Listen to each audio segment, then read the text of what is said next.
The auction. The dusty air of the frontier town carried a strange heaviness that evening. The wooden storefronts creaked under the late summer wind, and lanterns flickered like tired eyes against the twilight. Normally, the square would be full of cattle wagons, merchants peddling cloth, and farmers gossiping about rainfall. But tonight, the town had gathered for something different, something unsettling. At the center of the square, a platform had been built from rough pine planks. A crude banner hung overhead. Special auction, one night only. Most assumed it meant rare livestock, maybe a prize stallion or a hunting dog. But whispers had already spread that it was something else entirely. Among the crowd stood John Miller, a rancher in his late 30s. He wasn't much for town gatherings, preferring the wide silence of his land.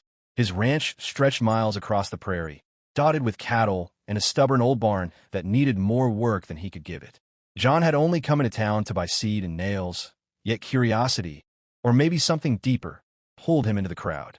The auctioneer climbed the stage, a tall man in a faded bowler hat. His voice cracked through the square. "Ladies and gentlemen, tonight you'll witness an offering that don't come by every day. A treasure brought all the way from the east. Rare, exotic, one of a kind." The crowd shifted. Men leaned closer. Women whispered disapprovingly. And then, with a jerk of the curtain, the auctioneer revealed her. A young girl, no more than 17, stood barefoot on the platform. Her wrists were bound loosely with rope, not tight enough for pain, but tight enough to humiliate. She wore a faded cotton dress, torn at the hem, her black hair tangled from travel. Her dark eyes scanned the crowd, not with fear exactly, but with a tired defiance, as if she had already endured more than anyone there could imagine. "She's from across the seas," the auctioneer declared proudly.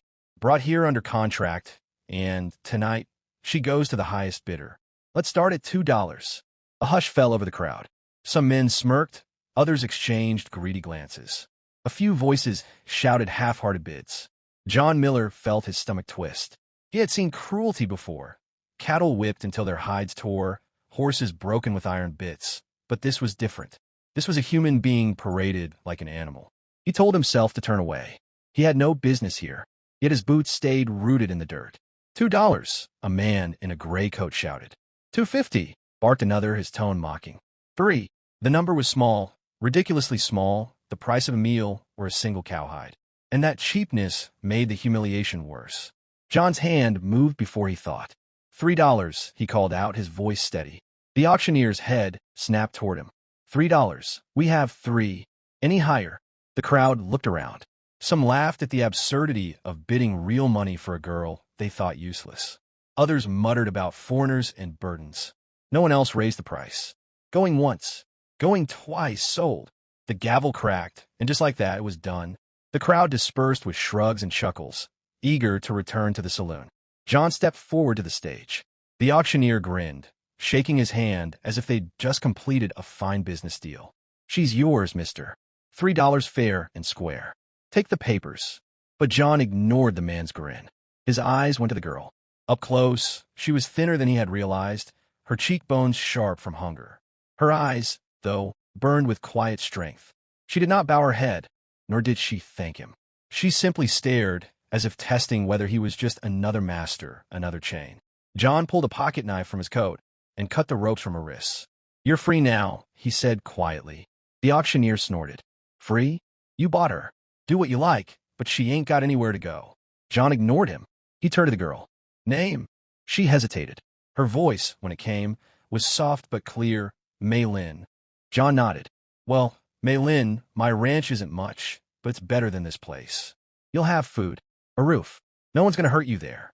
For the first time, her expression flickered. Not trust, not yet, but the faintest loosening of the fear in her shoulders. They walked through the night together, leaving the jeers of the town behind. The prairie stretched open, silver under the moonlight. John carried his lantern in one hand, his other hand resting on the reins of his old horse, while Mei Lin walked beside him silently. The silence stretched for miles until finally she asked, "Why?" John glanced at her. "Why what? Why buy me, if not for yourself?" He exhaled, staring ahead. "Because I've seen enough cages in this life. Didn't figure you deserved another." She studied him with cautious eyes, and though her face gave little away, something in her heart stirred. an ember of hope she thought long extinguished. By the time the sun rose, painting the sky in streaks of fire, they reached the ranch.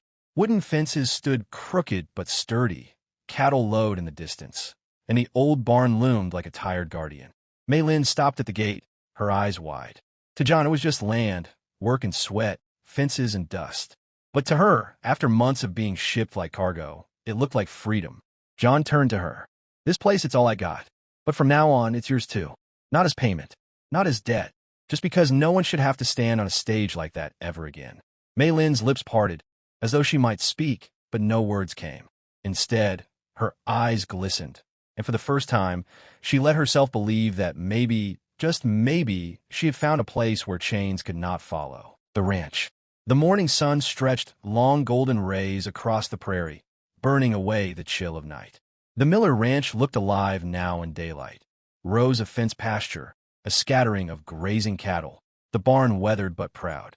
It was not the grandest ranch in the territory, but it was steady, built from years of sweat and calloused hands. For Mei Lin, it was like stepping into another world. She had not seen open skies in months. No cramped ship decks, no dingy holding rooms, no iron bars of suspicion, just endless land breathing under the wind. She stood at the wooden gate, her bare feet in the dirt, and drew her first unbroken breath of freedom. John watched her quietly. He wasn't a man of many words, but something about the way she looked at the horizon made him see his land differently. Where he only saw work, fences to mend, animals to feed, she saw possibility. "You'll need boots," John finally said, breaking the silence. "Ground's rough, and a hat, unless you want the sun burning you raw." Mei Lin nodded, though she barely understood half of what he said. The English words were still heavy on her tongue, but she caught enough to follow. The first days on the ranch were not easy. John gave her a small room in the farmhouse, plain wooden walls, a narrow bed, a quilt his late mother had sewn years ago. For Mei Lin, it was more than she had ever hoped for. Yet the silence pressed heavy on her. She spoke little English. John spoke no Chinese. Their conversations were broken, half in gestures, half in patience. Still, routines formed. She rose early, helping with water, cooking, and tending the small vegetable garden behind the house. She moved with quiet grace, though her hands were raw from travel. John noticed she worked harder than most ranch hands he'd hired in the past. Not out of obligation, more like someone determined to prove she had worth, even when none was demanded. One evening, John came in from the fields to find the kitchen filled with unfamiliar smells: ginger, garlic, rice simmering over the fire. Mei Lin had scavenged what little spices she'd carried in a small cloth pouch. "What's all this?" John asked, setting his hat on the peg. She smiled faintly, the first real smile he'd seen. "Food. My home food." He sat at the table, unsure. But when he tasted it, warmth spread through him. Strong flavors, sharp and soothing at once, different from the salt pork and beans he ate daily. He ate in silence, but Mei Lin saw the way his shoulders relaxed, the way his eyes softened. Whispers from town. Not everyone shared that softness. Word traveled fast in the small town. Men in the saloon muttered about John Miller bringing home that foreign girl. Some sneered, others laughed. A few called him a fool for wasting even $3. One afternoon, as John hitched supplies to his wagon, a man spat near his boots. "Heard you went and bought yourself a wife, Miller. Can't find a proper woman from around here." John's jaw tightened, but he said nothing. He loaded the wagon, climbed up, and rode away without looking back. But the words stayed with him. Mei Lin noticed his silence that night. She set a bowl of stew before him and asked softly, "Town? Not like me?" John looked up, surprised she understood so much. He shook his head. "Town don't matter. Let him talk. They always do." But deep inside, Mei Lin wondered if she would ever belong in this strange land, or if she would always be the girl on the auction stage. Breaking the chains of the past. One stormy night, as rain lashed against the windows, Mei Lin woke from a dream with a cry. John rushed into her room, lantern in hand. She was sitting upright, her breath ragged, her eyes wide with terror. The rope marks she once bore seemed to burn fresh in her memory. "Hey," John said gently, setting the lantern down. "You're safe here. No one's gonna hurt you." But Mei Lin shook her head, tears streaking her cheeks. Ship, dark, men shouting, no air. John knelt beside the bed, not touching her, only grounding her with his presence. That's over now. They can't touch you here. This land, it's yours as much as mine. Her trembling slowed. She searched his face, and for the first time, she believed him. The gift. Months passed. The ranch flourished under their shared labor. Mei Lin proved quick to learn, mending fences, herding cattle, even riding the old chestnut mare John gave her. She laughed more often now, a sound John hadn't realized he missed until it returned. One crisp autumn morning, John stood with her on the porch, looking out at the land. The sky was wide, the grass turning gold with the season. This ranch, John began slowly, I've worked it near half my life. Thought it'd die with me, truth be told. No kin left, no one to pass it to. He paused, his weathered hands resting on the rail. But now, I figure it ought to be yours. Mei Lin turned sharply. Mine, he nodded. I bought you for $3. But truth is, you gave me more than I gave you. You brought life back to this place. To me, this land don't mean nothing without someone to carry it forward. I want you to have it. Her eyes filled, but no tears fell. Instead, she stepped closer, placing her small hand over his. You saved me. I never forget. This ranch, I take care. For you. For me. For freedom. For a long moment, they stood together, silent against the prairie wind. No papers, no contracts, no signatures were needed. The ranch had found its true heir.